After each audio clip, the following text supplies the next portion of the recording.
Most golfers step onto the first tee with a plan. Hit it far. Keep it straight. Don't go in the water. However, Ben Hogan had a different plan entirely. He wasn't trying to hit a good shot. He was trying to make half the golf course irrelevant, Hogan said.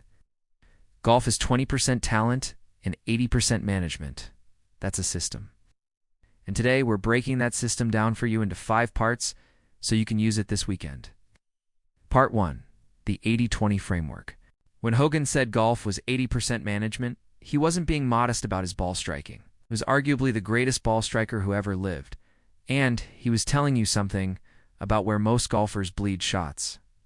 It's not on the range. It's not in the swing. It's in the decisions made between shots. Think about your last round. How many shots did you lose to a poor swing, and how many to a poor decision, aiming at a tucked pin, taking on a carry you couldn't make, chasing a shot instead of managing the miss? Hogan's job wasn't just to hit the ball, it was to place the ball in the right position for the next shot. Read that again. Place the ball, not launch it, not bomb it. Place it. And that one mental shift from hitting to placing is the foundation of everything Hogan did on the golf course. And it's available to every single golfer watching this right now, regardless of handicap. Okay, let's just move on to part 2. Target specificity. Here's something Hogan did that almost no amateur golfer does. He never aimed at the general fairway, never aimed at somewhere on the green. Instead, he picked a specific branch on a specific tree, or a chimney stack on a house beyond the course, or the edge of a shadow on the fairway. Why'd he do that? He worked out that vague targets produce vague results. When you aim at somewhere over there, your brain doesn't know what success looks like. It can't commit.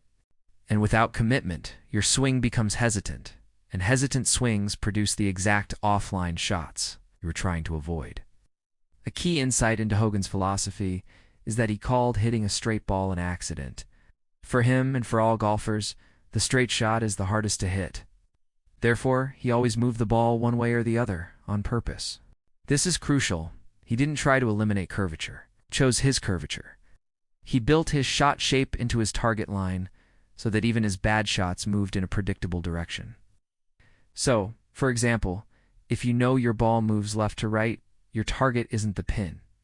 Your target is a specific spot. 6 yards left of the pin, so your natural shot shape brings it home. That is precision. That is golf course management. And it starts with picking a real target, not a zone, but a precise point in space. Okay? Try this on your next round. Before every shot, find a specific target, a branch, a post, a flagstick, a distant chimney. Then build your shot to land there. It sounds simple, but most golfers never do it. And the ones who do see an immediate difference in their ability to commit through the ball. Okay, let's move on to part 3, the elimination strategy. Now we get to the strategy that separated Hogan from almost every player of his era and most players today. He called it the elimination strategy. And it's exactly what it sounds like. Hogan's goal wasn't to find the whole fairway. It was to make half of it disappear. By mastering his fade, a controlled left-to-right ball flight, Hogan made the left side of the golf course essentially irrelevant. His ball never went left because he engineered it not to. Take a moment, viewers, to consider this, what that does to a golfer's psychology. Most amateurs stand on the tee of a narrow hole and see danger on both sides. To the left is trees. On the right is water. The fairway looks like a postage stamp. Hogan stood on the same tee and saw a fairway that was twice as wide because the left side simply wasn't in play. Double. His margin of error doubled, and his mental load halved. Now, you might be thinking, I'm not Ben Hogan, and I can't control my ball flight like that. Right. But you don't have to be Ben Hogan to use this strategy. Here's the thing. Every golfer has a dominant shot shape, a miss pattern. Whether you hit slice or hit a draw, or do both on alternate holes, you have an overall tendency. And once you know your tendency, you can start eliminating one side of the course on purpose. Here's a question, viewers.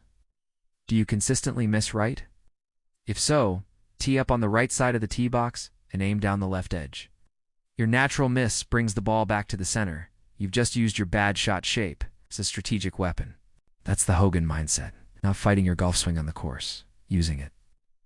Okay, let's move on to part 4, putting it together. So what does a Hogan-style round look like in practice? Let's walk through it. You arrive at a 400-yard par 4. There's a fairway bunker on the right at 240 left. Rough is thin, but manageable. Most golfers pull driver and aim at the fairway. However, Hogan would do this instead. Step 1. Identify the dominant danger. That bunker on the right, that's the side we eliminate. Step 2. Commit to your shot shape. If your natural miss is a fade, aim down the left edge. Let the natural shape bring it back. The bunker is now completely out of play. Step 3. Pick a specific target. Not the fairway. Specific tree beyond it. A chimney. The edge of the clouds, something exact. Step 4. Play to your next shot. Don't just think about where you want this ball to land. Think about where you need it to land, to give yourself the best approach into the green. That might mean 210 yards left of center is a better outcome than 280 yards right center. The shot doesn't end at impact. It ends at the pin. Plan backwards from there. And this, viewers, is the 80% Hogan was talking about. It's not swing mechanics. The thinking that happens before the swing even starts. Okay, let's move on to part 5, the deeper lesson. There's something deeper in Hogan's approach that goes beyond golf strategy. Hogan was famously private, famously methodical. He didn't play loose. He played controlled. And that control wasn't just physical, it was mental. He understood something that most golfers resist. You cannot control every outcome on a golf course. Wind, lies, bounces, these are variables outside your control. But golfers you can control. It's the decisions that precede every shot. You can control where you aim, what you commit to.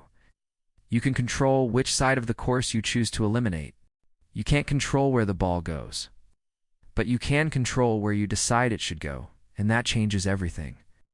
Most amateur golfers spend 80% of their energy on their swing and 20% on their strategy.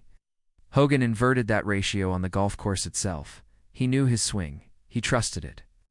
His mental energy was reserved for the decisions that actually separated good rounds from great ones. Okay, viewers, we've covered the 5 parts of Hogan's philosophy. So let's wrap this up. Ben Hogan won 9 major championships. He did it after a near-fatal car accident that should have ended his career. He did it with a game built not on raw talent alone, but on a relentless, precise, unforgiving system of management. 20% talent, 80% management. So, this weekend, when you step on the first tee, pick a specific target. Identify your dominant miss. Eliminate one side of the course. And plan your shot to set up the next one. You might not hit it like Hogan, but there's nothing stopping you from thinking like him. And on a golf course, that's often enough. If this gave you one thing to take to the course, hit the like button. It genuinely helps this channel grow. And if you want to go deeper on the mental game, subscribe. We post every week. I'll see you in the next one.